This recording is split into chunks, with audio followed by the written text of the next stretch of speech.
right. Heavy squat day today. And if you've been following, I've been doing my stiletto squats as the warm-up to my heavy squats. And this is a topic that I want to address, is warm-ups and what is adequate warm-up and when is there a point of it being too fatiguing. And I think a lot of people have gotten this wrong. A lot of people rush their warm-ups because they think that it's going to interfere with their energy levels for their main work. And I don't agree with that. I think that the warm-ups, if they're done correctly, should stimulate, not annihilate, to the point where now during my rehabilitation process, I don't want to keep on talking about my rehab process. It's rehab, my leg's good. But to get to this position where I am good, I started doing my heavy sessions with a very extensive warm-up. And that warm-up was stiletto squats up until a pretty high set, which is seen as fatiguing, but for me it wasn't fatiguing, it was stimulating, because then I'd come to my real work, which is where I was hoping to do my heavy low bar squats, and I was so warm that I was just able to take big jumps and it just felt light, it felt easy, it felt great. So now I'm at a point where last week I did 280 kilogram squat, the week before was 270, the week before was 260, I'm going up in 10 kilogram jumps, and the plan today is 290 kilograms. The thing is, I think that I'm already at 300 kilograms because that's where I was before I tore my quad. So these 10 kilogram jumps, it's like it's not usually that possible to just keep on going 10 kilogram jumps forever. But the fact is, I'm not working as hard as I can every time I make these top singles. It's not a 1 rep max, they are heavy singles. So doing a 260 kilograms, a few weeks ago was a conservative single. So then to be able to jump by 10 kilograms isn't me getting stronger by 10 kilograms every week. I'm just gradually feeling the weight.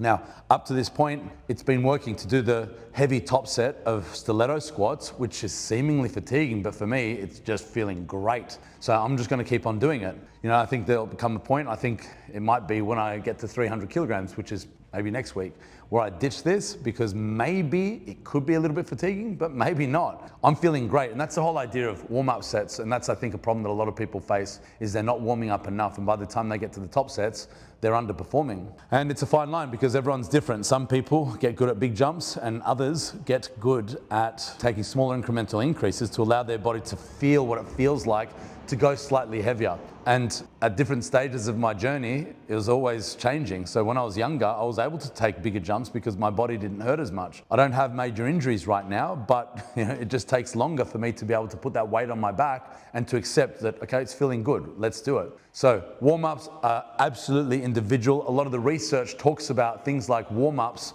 All you need to do is a quick warm-up, and it needs to be specific, which partially I agree with. I think specificity with warm-ups is absolutely spot on. So what does that mean? It means don't go for a run around the block and then come in for your top set of heavy squats and think that that's sufficient warm-up. You're warm, but you're not ready. The nervous system isn't ready. So that's why specificity matters. And I agree that the best type of warm-up is to start with the exercise that you're about to do, unloaded, and gradually warm up. Right, so how do we do that? I'll tell you there's a few incorrect models that I believe are incorrect. I've seen a few personal training courses that talk about things like, do the first warm-up set with 50% of your top weight, 50%, and then 60%, 70%, 80%, 90% go. For me, 50%, well, I'm gonna be squatting 290 kilograms today. That would make it 145 kilograms being my first warm-up set. Of course, I probably could come in and do 145 kilograms cold, but it would feel terrible. I don't want it to feel terrible. I want it to feel easy, and this is how I'm preparing myself to do that. So you need to figure out what makes it feel easy for you. It shouldn't be painful. It shouldn't be rusty or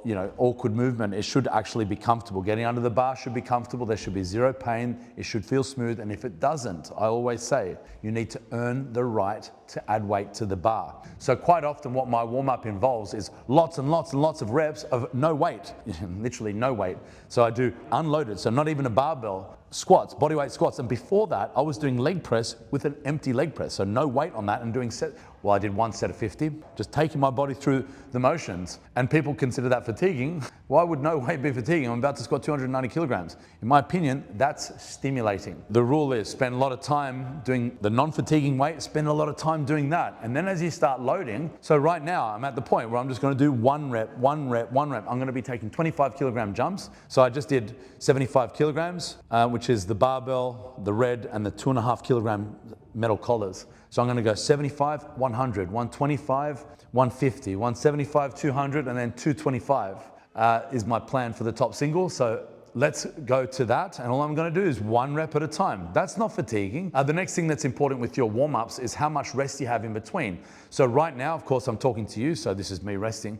But if I wasn't talking to you, my rest periods for these light weights would be however long it takes to add the plates to the bar, put the clips on, set up my camera, press start, walk around and do the movement, which could take about 1 to 2 minutes. But then as it starts getting heavier and heavier, like to get from 175 kilograms to 200, I'm probably gonna start timing my rest periods and giving myself about 4 minutes and then 5 minutes before my top set, because that's when I actually need the recovery. So it is fatiguing if I'm not giving myself rest, but I am. This is how we make it stimulating, not annihilating. So let's do the first portion of my session, which is going to be stiletto squats, working up to a top single of 225 kilograms. Stiletto squat, if you haven't been following me, is a high heel elevated squat. I'm using that plate because we have ramps, right? So the ramps are kind of pointed straight ahead, but I don't point my feet straight ahead. I slightly point them outwards, which is why I like the plate, because it allows me to position my feet in a very comfortable way. Now what that does is it allows me, so have a look at my body position, it allows me to get maximum knee bend, which is where my hamstring is pressed against my calf, which is, in my opinion, the best quadriceps builder for all of the free weight squat patterns. So that's my favorite quad builder, and then I'm gonna be moving on to my low bar squats. So let's go, 1 rep at a time.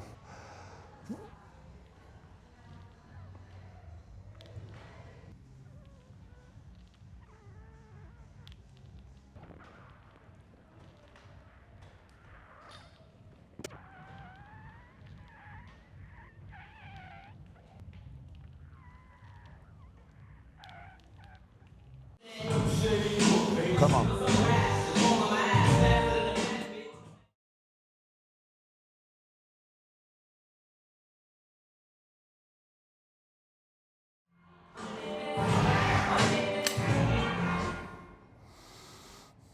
All right, 225, you know, it's weird because that's technically the most I've done there. So we'll call it a PB because it is. But I'm not super excited about that because that's not one of those ego lifts. It's like, yeah, let's really push the PB here. This is a feel set. This allows me to know, last week I did 220 before my 280. Puts me in a position of confidence to say, cool, I just did 5 kilograms more with a very similar degree of difficulty, which means I'm stronger than last week, or I'm more prepared than last week. So do I think it's reasonable to say that I can go up on my next top set, which is going to be low bar squats? The answer is for sure. So great start to the day. Next up, I'm going to change the barbells and I'm going to change the plates because now, because I'm going to be going for 290 kilograms, I'm in a position where these plates, the further they are on the outside, see that? See how whippy it is? Look at that, right? So I need to change the bar so it doesn't do that. And then I'm also going to be using the powerlifting plate. So for this 225, that shake, it doesn't put me off that much. But if it gets to, you know, usually it's over 280 kilograms, that really does shake my body. So to make it a little bit easier now, I'm going to be doing a thicker bar, powerlifting plates, working up to 290 kilograms, and we're going to go up in 25 kilogram jumps, starting at 90 kilograms. 90, 115, what's 25? More than that. Huh? 140, 165, 190, is that right? 215, 240, 230. You said 140 from 115. Is it 240, 265, 290? That's right. 40, 65, yeah, exactly. Anyway, so we're going to do the same process. So what's that same process? The same process is, you know, I zone out, right? So now I'm chilled. That's my first part of the session done. And I'll tell you now, I'm going to do the whole warm-up set again. So I'm going to go on, as I said, 90 kilograms is my first set, which is going to feel comfortable. I just squatted, 225 kilograms in a very non-mechanically advantageous position, right? So this is a hypertrophy exercise. It's not really suitable for 1RMs, but anyway, I did it that way. But that's another topic altogether where we talk about exercises or techniques for lifting the most weight compared to techniques for building the most muscle are two different things. When the goal is to build the most muscle, you don't want to be efficient. When the goal is to lift the most weight, you do want to be efficient. So this is not efficient. I'm putting myself in a harder position intentionally to challenge my quadriceps maximally. But now you'll see the difference in strength, obviously. So that's 225, and that was kind of like a high RPE. I don't know what you'd call that. That was over a 9 RPE for sure. Could I have done a second rep? I don't know, I didn't feel like it, to be honest with you. So that would call it an RPE of 9 and plus. right? And that's what I believe that 290 is going to feel like as well. It's probably going to come up very similar speed. So that's going to be the difference between the exercises that aren't efficient to positioning my body in a way and the barbell in a way. So low bar instead of high bar, wide stance instead of close stance, and using my hips instead of my quads is going to allow me to shift a much heavier weight. So you'll see the difference. But it's like I'm warm. You know what I mean? I'm warm.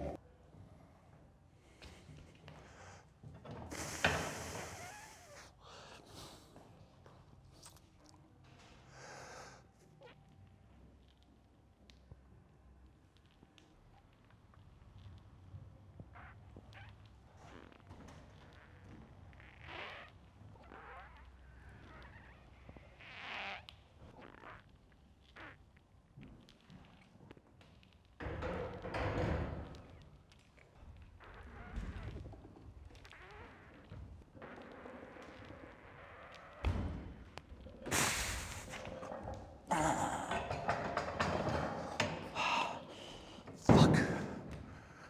Oh, man.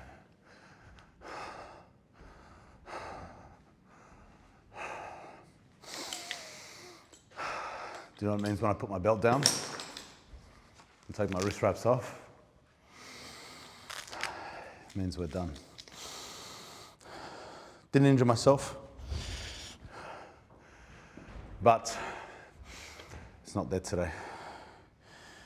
There's too much happening. There's too much on my mind. There's too many distractions. And I'm not in the right frame of mind to attempt another 10 kilograms from last week, even though I feel like, you know, warming up to it, everything was moving well. I didn't like how that moved. That was too hard. 265. You know, under most circumstances, I would attempt it. But, you know, there's I guess, part of what happens when you injure yourself. I'm not injured, but you learn for next time, you know? And it's probably making me a little bit too conservative. You know, when I look at that, if I was in competition, I'd go for it, but I'm not in competition right now. I'm in training, and right now, if I got 290, I'd be happy. But if I injured myself doing 290, and I had to go do that whole thing again and wasted another, you know, 9 weeks or whatever it was, I would be headbutting a wall.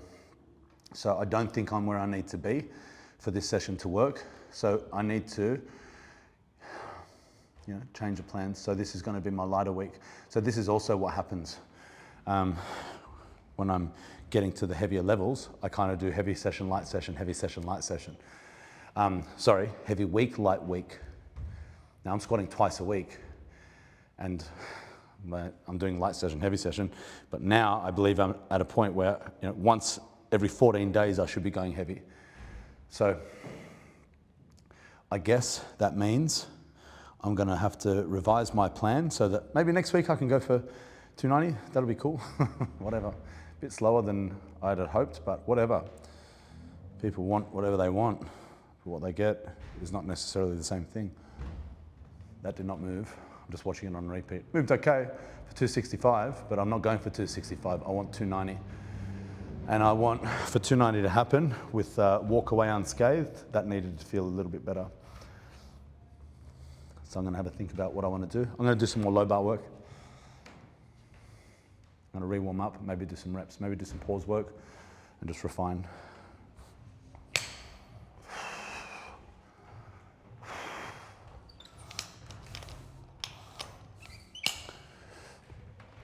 Okay.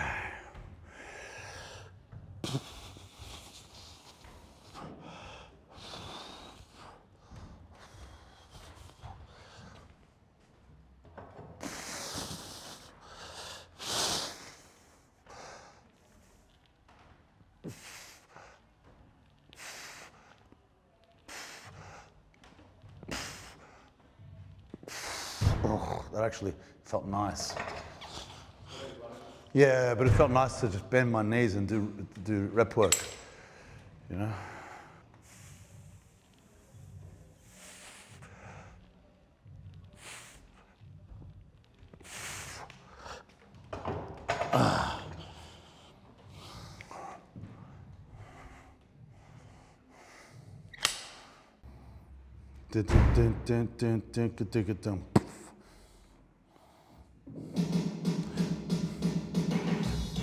How do you want it?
You know, even that was harder than it should have been.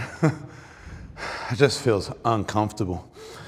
I think I made the right decision in not pushing it. I'm not going to do more sets. I'm going to do accessories. I'm going to do leg extension, hammy curls. Easy stuff, and then next week is going to be a new week. If you've been following me on Instagram and all my other channels, you know that I don't just give you my highlights. So today wasn't just, I don't want to say it was all bad, you know what I mean? Like, it wasn't that bad. I did more than I did last week, actually. I did more on the stiletto squat for the warm-up. I did 15 kilos less for my top set, with more in the tank though, a little bit more, not much, but a little bit more. And then I did back down work, which I didn't do last week. So whatever, I didn't really go backwards, I just wasn't there for this week.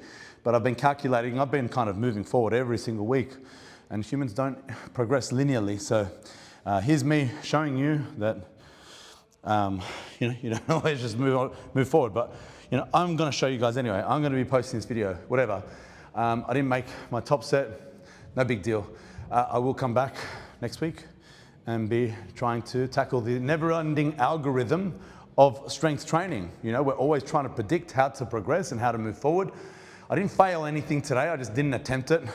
Maybe I could have got it, but I just wasn't worth the risk for me. But anyway, if you got any questions for me, any comments or whatever it is, put it in the comment section.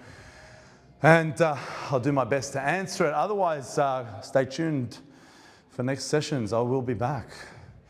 I'll be back next week. See you then.